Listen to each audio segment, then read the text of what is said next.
अहिले गान्तोक जाँदै हो गान्तोक चाहिँ अब यहाँदेखिको जस्तै आधी घन्टा जस्तो टाढा रहेछ यो चाहिँ नि सुइमिङ खोला कि खोइदिए रहेछ यहाँबाट अब माथि गएर सिधै भन्छु अब चाहिँ आँटो भन्दा हामी सिधै सिधै माथि चढिहाल्नु हुन्छ ल भयो भुटानमा ल अब चाहिँ हामी आधी घन्टा हिँडेपछि पुग्छौँ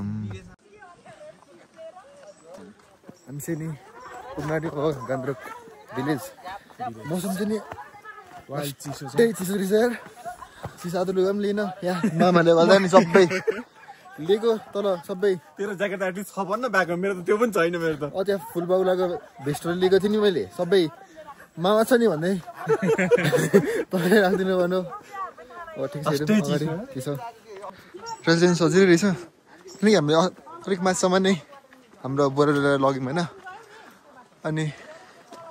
त्यति धेरै चाहिँ हिँड्नु परेन त राम्रो हुँदो रहेछ यार जान्छ बोल्नु पनि गाह्रो भइरहेको बढी चिसो रहेछ कापिराखिन्छ तल होला हौ किन हौ माथि के त अब माथि गइदिउँ न त त्यो दिदीहरू खै त बोलाउँ न दिदीहरूलाई पनि पछाडि नै हुन्थ्यो दिदीहरूलाई होइन माथिको राम्रो छ अरे क्या सबसे राम्रो त्यो होटल होटल त माथिकै राम्रो छ छिने गए पनि माथि पनि छ त होटलहरू टन्नै छ तर सिटीकैबाट रहेछ पऱ्यो माथि छ होटलहरू माथि छ हेर्छ माथि होटलमा चाहिँ नि रुमको व्यवस्था छ कि छैन आम्मा नकुद्नु भने किन जोसिएको कुद्नु कुद्नु तातिन्छ तर जियो त्यो तातिने नि यार त्यो दिदीहरू कहाँ हराउनु भयो अझै भन्छ वरिपरि चाहिँ पुरै हुस्सु लागेर के पनि देखेकै छैन हल्का हल्का देखेको छ अब भोलि मौसम खुलिने कि होइन खुलेसम्म चाहिँ राम्रो हेर्नु न माथि भने माथि भन्दा ठिकै हो नि त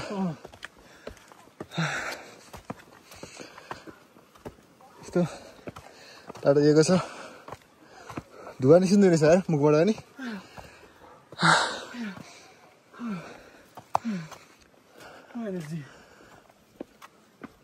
यहाँबाट माथि चढ्नु न कहाँ तयार गर्नुभयो तपाईँ ल अब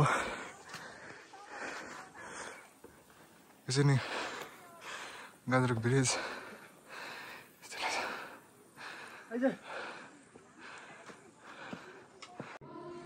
हामीले चाहिँ नि रुम पनि बुक गरिसक्यौँ रुम चाहिँ नि यस्तो छ दुईवटा बेड टोयलेट बाथरुम सानो सानो यहाँबाट मेन एट्र्याक्सन चाहिँ नि यता छ यहाँबाट भोलि बिहान देखिन्छ भ्यू अहिले केही पनि देखिँदैन अन्धारो अन्धारो छ माथि चढेर पनि भ्यू आनन्द लिन पाइँदो रहेछ यहाँ बस्न ठाउँ छ टक्कसँग यहाँ चाहिँ नि गान्तोक भिलेज मान्छेहरू आइरहेको छ उभ हिँडेर हामी चाहिँ त्यति हिँड्नु परेन किनकि माथिसम्म नै गाडीले ल्याइदियो यस्तो छ भनिसम्म छ भिलेज चाहिँ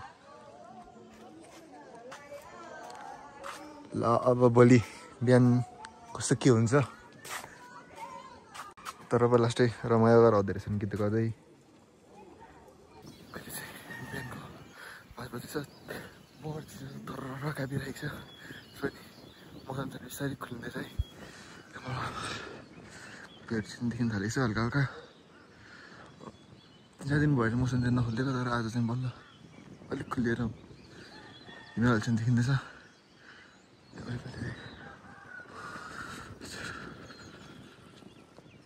चिसो हजुरले के पनि थाहा हुँदैन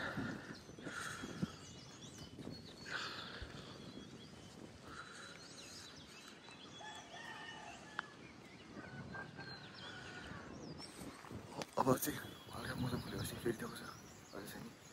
किनै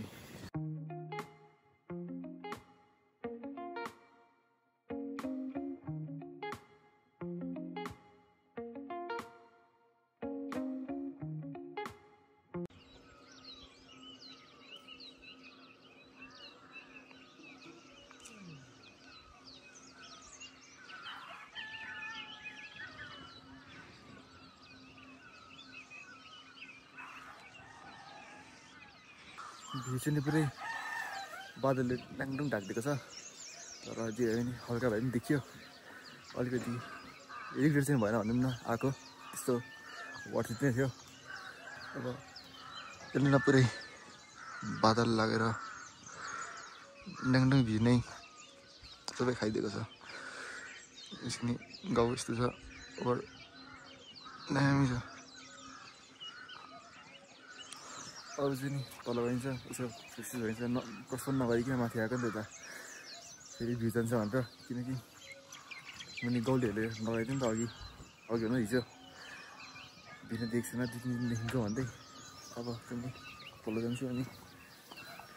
यसो फ्रेस भएर हल्का ब्रेकफास्ट गर्नु पऱ्यो अनि यसो त म्युजियमहरू के रहेछ यसो डुलेर फर्किन्छ होला अझै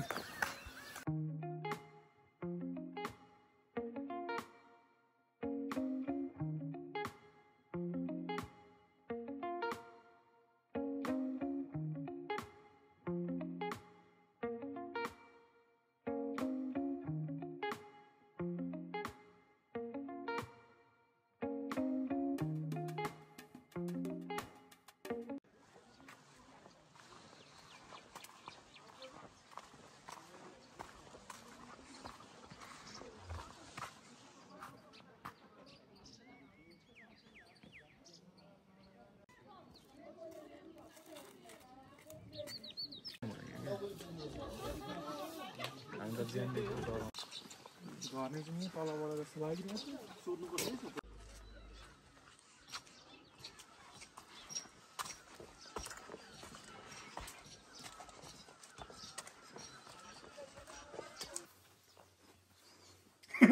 अन्तरी भिडियो गर्दै रहेछ र दुला राज है दुला राज सहितमा दुला गरिदिनु पर्यो खुर्सीले सिकाउने यार बाजेले भाउनु बाजे भएर घोटोबाट मलाई दिइहाल्छु नि पार भयो नि गुरुङको झोला हो क्या यो पहिला तर हाम्रो यहाँ सबै जाति नै लाउँछ झोला चाहिँ हो यो यहाँ त्यो के जङ्गल जाँदाखेरि आँसी लाब्लो के हाल्ने कुरा हो क्या यो खास डोको चाहिँ हालिदिनु पर्छ मामाकोमा डोको कहाँ हाल्नु